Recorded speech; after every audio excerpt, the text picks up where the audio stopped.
reports that you were carrying a gun last night when you were arrested? I'm done commenting. I'm done. Is that true?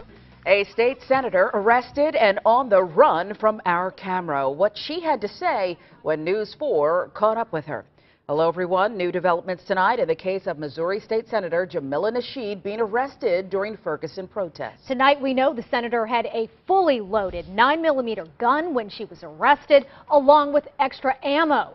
We've also learned police believe Senator Nasheed had been drinking and that she refused to take a breathalyzer. News 4 was the first to bring you this story on News 4 at noon. Alyssa Reitmeyer tracked the senator down to ask her about these allegations against her. Alyssa. Well, Sharon and Jasmine, when I followed Senator Nasheed to her car to ask about those police reports that she was carrying a gun, she would only comment to me that she has a concealed carry permit.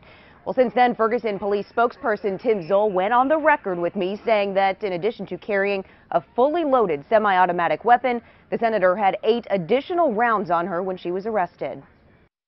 No justice! No peace! Senator Jamila Nasheed tells News 4 she went to Ferguson protests last night with the intention of getting arrested. Sometimes you have to break the law. Civil disobedience is breaking the law.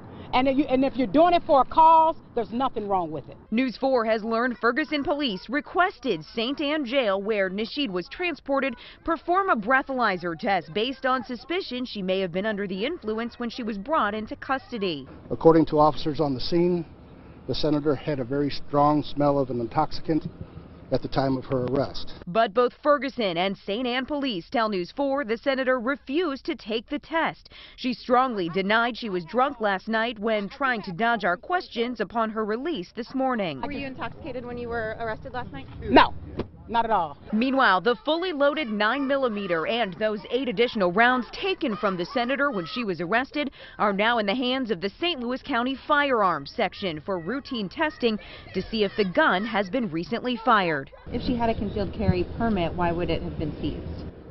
If she had a concealed carry permit, I'm sure she would have shown it to the officers. The senator was formally charged with 2 ordinance violations this morning. She'll go to court for those on January 15th. Meanwhile, the Ferguson City Attorney will review the possibility for any alcohol or weapons-related charges. Live in the newsroom, Alyssa Reitmeyer, News 4. Now, many of